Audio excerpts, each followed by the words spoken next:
Friends, we are on the second part of the chapter 4 of geography and our chapter name is air. Students, in previous video we have studied about the composition of the atmosphere and we have studied about that there are many gases in our atmosphere. The nitrogen is most plentiful gas and on the second number there is oxygen and after it carbon dioxide, argon and all other gases. Students, हमने कल video में जो gases के बारे में study किया था, यहाँ पे ये जो इम्पोर्टेंट फैक्ट है ये कल रहता था, तो इसको अब करते हैं. व्हेन एयर इज हीटेड, जब एयर गर्म हो जाती है, इट एक्सपेंड्स, तो ये फैल जाती है, बिकम्स लाइटर, हल्की हो जाती है, एंड गोज अप, और ऊपर उठ जाती है. मतलब जब भी एयर गर्म होती है तो वो गर्म होने से एक्सपैंड होती है, फैलती है, डेंस नहीं होती, फैल जाती है, और वो हल्की भी हो जाती है और हल्की होने से वो ऊपर चली जाती है. कोल्ड एयर इज डेंसर, जबकि जो ठंडी हवा होती है वो डेंसर, डेंसर का मतलब है वो घनी होती है, जैसे बहुत ही जो उसके पार्टिकल्स है वो बिल्कुल टाइट हो जाते हैं, एंड हैवी, और इस वजह से वो भारी हो जाती है. That's why it tends to sink down, और इसी वजह से वो बैठती चली जाती है. जो हैवी एयर होती है ना वो बैठती जाती है और जो हल्की होती है वो ऊपर उठती जाती है. व्हेन हॉट एयर राइजेज, जब गर्म हवा राइजेज ऊपर उठती है, cold air from surrounding area, तो आसपास के एरिया की जो ठंडी हवा है, रस is there to fill in the gap, तो जहाँ से जो हल्की हवा उठ के गई तो वहाँ पे स्पेस जो है खाली रह जाता है ना, तो वहाँ पे जो आसपास की जो कोल्ड एयर है वो उसका स्थान ले लेती है. This is how air circulation take place, और इस प्रकार से जो एयर सर्कुलेशन होता रहता है. नेक्स्ट हम करते हैं स्ट्रक्चर ऑफ द एटमोसफियर.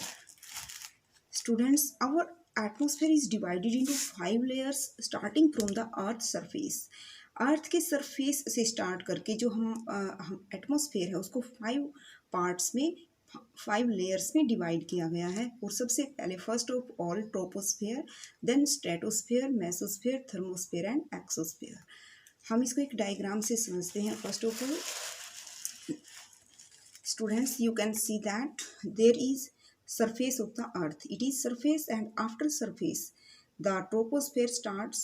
जो ट्रोपोस्फेयर है ये जो है अबाउट, यहाँ पे 20 किलोमीटर दिया गया है, जो यहाँ पे बनता है 13, मतलब ये 13 किलोमीटर के आसपास, अबाउट 13 किलोमीटर जो हमारा ट्रोपोस्फेयर होता है. और माउंट एवरेस्ट इसी ट्रोपोस्फेयर के अंतर्गत ही आती है. और जहाँ पे ट्रोपोस्फेयर ख़त्म होता है और स्ट्रेटोस्फेयर स्टार्ट होता है तो वहाँ पे एक बाउंड्री बन जाती है, तो उसको ट्रोपोपोज कहा जाता है. And after troposphere there is stratosphere, that is about 50 kilometre. जो स्ट्रेटोस्फेयर है ये अबाउट 50 किलोमीटर होता है. और जो स्ट्रेटोस्फेयर है ये क्या है कि क्लाउड और जो अदर जो वेदर फिनोमिना होती हैं, जो मौसम संबंधी जो भी फिनोमिनाज हैं, जैसे कि बारिश होना, ओलावृष्टि, आंधी तूफान, ये सब चीज़ें से ये फ्री होता है स्ट्रेटोस्फेयर. ये सभी इसमें नहीं होता क्योंकि ये जो चीज़ें हैं ये ट्रोपोस्फेयर में ही होती हैं. रेनफॉल और फॉग, हेलस्टॉर्म, ये सब चीज़ें ट्रोपोस्फेयर में होती हैं. और स्ट्रेटोस्फेयर जो है ये फ्री फ्रॉम वेदर फिनोमिना, मौसम संबंधी इसमें कोई घटनाएं नहीं होती. और that is why it is best for aeroplane, तो इसीलिए इसमें एरोप्लेन के लिए ये काफ़ी बेस्ट होता है. और स्ट्रेटोस्फेयर में बहुत इम्पोर्टेंट है, ओजोन गैस जो होती है वो भी स्ट्रेटोस्फेयर में होती है, that protect us from the harmful rays of sun, जो कि सूरज की हानिकारक विकिरणों से हमें बचाती है. तो अगर आपसे पूछा जाए ओजोन लेयर या ओजोन गैस भी कह सकते हैं, ये कौन से स्फेयर में होती है? स्ट्रेटोस्फेयर में. After stratosphere there is mesosphere.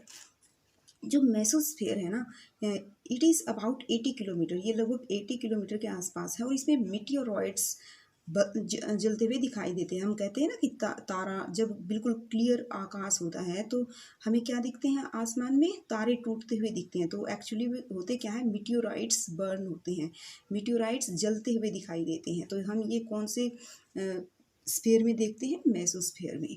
After mesosphere there is thermosphere and it is about 80 kilometre to 400 kilometre तक जो थर्मोस्फेयर फैला हुआ है। और ये जो थर्मोस्फेयर है it is best for radio transmission.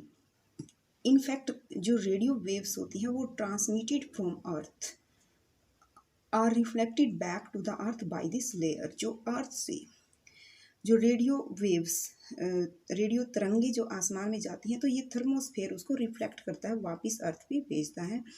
तो इस तरह से ये रेडियो ट्रांसमिशन के लिए बेस्ट है।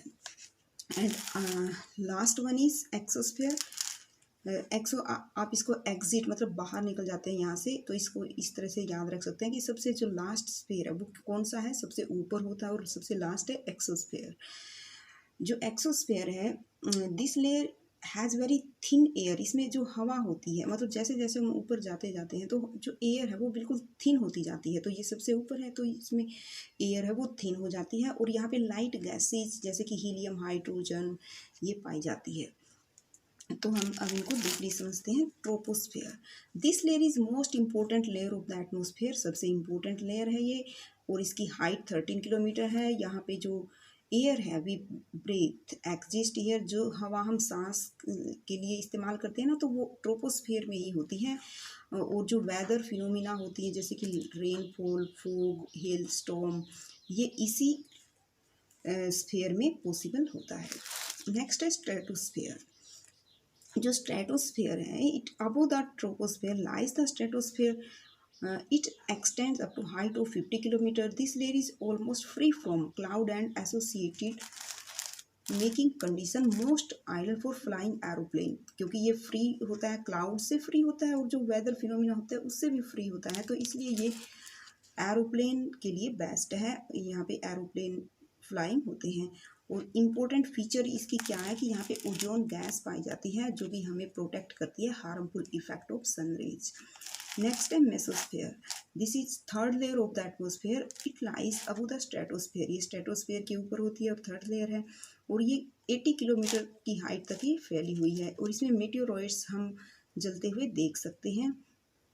This layer on entering from the space. Next है thermosphere. In thermosphere temperature rises very rapidly with increasing height. इसमें जो थर्मोस्फेयर में टेम्परेचर है वो बिल्कुल हाई स्पीड से in thermosphere temperature rises very rapidly with increasing height मतलब कि तापमान बढ़ता जाता है यहाँ पे।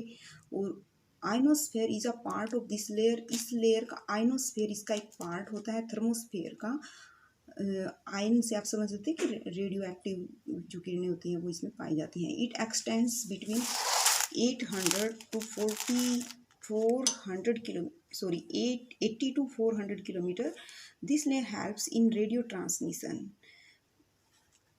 In fact, radio waves transmitted from the earth are reflected back to the earth by this layer. यानी रेडियो वेव्स जो अर्थ से भेजी जाती हैं तो वो थर्मोस्फेयर क्या करता है, उनको थर्मोस्फेयर में जो आयनोस्फेयर होता है ना वो उसको रिफ्लेक्ट कर देता है, वापस अर्थ पे वो आ जाती हैं जिससे कि ये कम्युनिकेशन पॉसिबल होता है। नेक्स्ट है exosphere. The uppermost layer of atmosphere is known as exosphere. सबसे ऊपर वाली परत होती है ये। This layer is very thin. यहाँ पे एयर बिल्कुल थिन होती है और लाइट गैसेज जैसे कि हीलियम और हाइड्रोजन यहाँ पे तैरती हुई पाई जाती है। आज की वीडियो में हम इतना ही करेंगे। वेदर एंड क्लाइमेट हम नेक्स्ट वीडियो में करेंगे। Thank you for watching the video.